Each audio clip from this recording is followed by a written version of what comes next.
Dr. Sanders. I'm the Director and Veterinarian for Anderson County PAWS. In my 6 years' time here, we've never reached such a crucial moment as we have this last week. We are desperately asking for fosters and adopters for our large dogs in the shelter right now. It's been a crucial moment for us. Having this many animals in the shelter is really stressful for staff and for the animals. So we're asking that you guys show up now more than ever. Come out, foster, adopt, donate, or volunteer.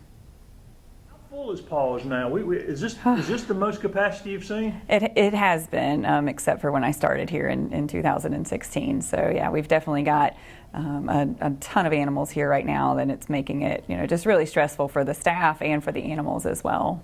And what's contributed to this big group of animals? Yeah, a lot of it last week was different hoarding cases, seizures from animal control for cruelty, things like that. But in general, across the country, we're seeing an overpopulation of large dogs right now that are just kind of sitting in shelters longer than normal. So our adoptions are about the same as far as number-wise, but the length of stay. So these animals are sitting here longer, and that's really clogging up the shelters across the country. Remind people what it means to take care of animals here, because I think a lot of people are not real familiar with it. Yeah, I think it's, our staff comes in every single morning and they have to clean up after all of these guys and feed and water, and we do a lot of enrichment and different things for every animal that's here too to decrease stress. So, there's a medical care, so there's a lot that goes on here every single day. And then we have to open at noon to be ready for the public as well. So, it's quite the process every single morning. It does cost us about $535 to get an animal ready for surgery or for spay to be adopted. And so, that's quite the cost for every single animal that comes in this facility. So, it's not easy, and it takes a lot of teamwork to get these guys taken care of every day. And it costs how much per day to take care of an animal once you do all that? It's per day it's probably $5,000 total for every animal that's in the facility. So it adds up quickly, and with the number of animals that we have right now, it certainly takes its toll on staff and volunteers that are trying to get everything done in an appropriate amount of time so that the public can come into a nice clean facility. Is this generally a slow time of year, the first of the year? Or? It is, yeah. So it's definitely one of those times where we normally get a breather, and so that's not been the case this year at all. And I think a lot of shelters are experiencing that. I think part of it has to do with just inflation in general, so people aren't able to afford medical care for their animals, and so we see a lot of people needing assistance. There was also kind of that lag time between COVID where animals weren't being spayed and neutered, and I think we're seeing some of that as well, some of the offspring from those animals too. And I know you really love animals. It's obvious you got into this. What's the emotional toll on you and your staff having to see this many animals backed up? It's hard, it's really, really tough. When I come in the mornings and we don't have an open kennel, I know that my staff is already stressed. We have dogs that are doubled up, and so those dogs have to be separated to be fed every day, so that takes a lot more time. And it's really emotional seeing some of these animals that will mentally decline just because they've been here so long, despite everything that we do, medications and enrichment and play groups and things like that to try to decrease their stress. And so there have been a lot of tears this year for sure. And what can the public do to help? The number one thing that we always see is people are driving down the road and they find a stray dog. We beg them to try to take responsibility for that animal, to try to find that pet's owner. The shelter is not just a dumping ground. We are here to provide protection for the public and for, sick or injured animals as well. So, a lot of times those animals are very close to their home.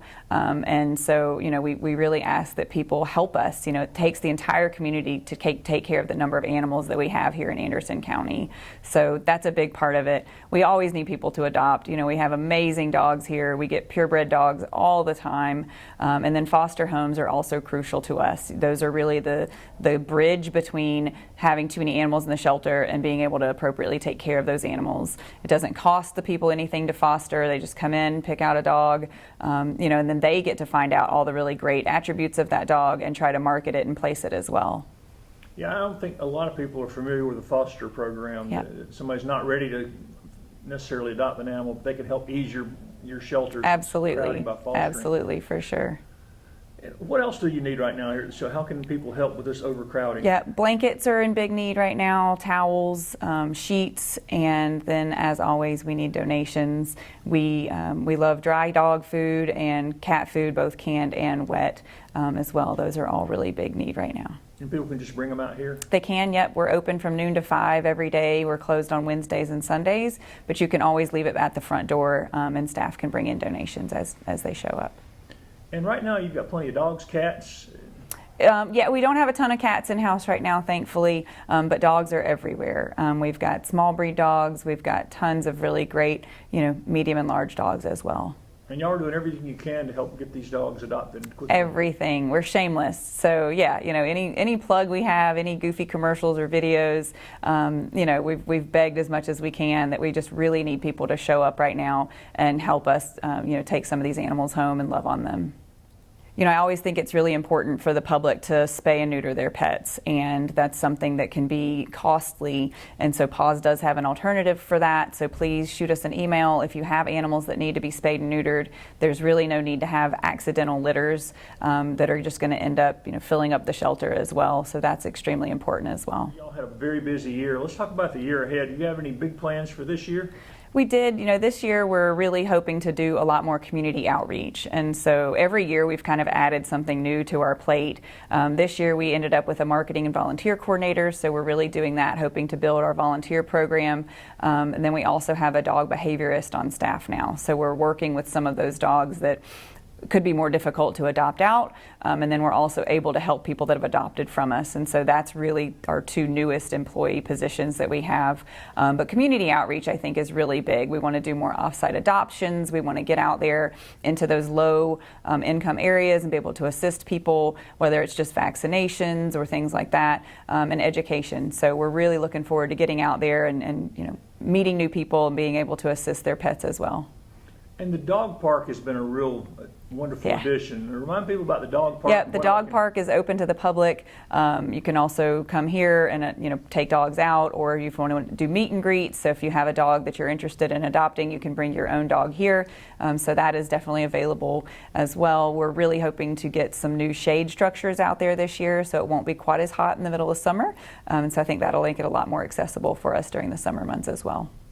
And other events can be had out there. I mean, people can come out and just visit, right? Yeah, absolutely. We've got an amphitheater, so we're still hoping to do some yoga. We always do our huge Halloween event. So yeah, we're definitely looking forward to having new events out there. The Halloween event. It is. It's out of control. It's a lot of fun. It's so great to see so many kids come through here and just enjoy trick-or-treating in a safe environment. So yeah, that's definitely one of our favorite things here at PAWS. And we touched on this, but how can people that want to volunteer, maybe they don't, they just want to come out and be around animals some, but don't have a lot of time? Yeah, I mean, we have lots of needs, even things that people can do at home, such as making enrichment for the animals. So, you don't have to come in and feel bad that you can't take an animal home. There's always different things that we need, whether it's just washing the dishes for us or helping with laundry. There's always a lot of different things that can be done here at PAWS. And if they want to find out how to volunteer? Yeah, absolutely. Just shoot us an email, pawsrescue@andersoncountySC.org.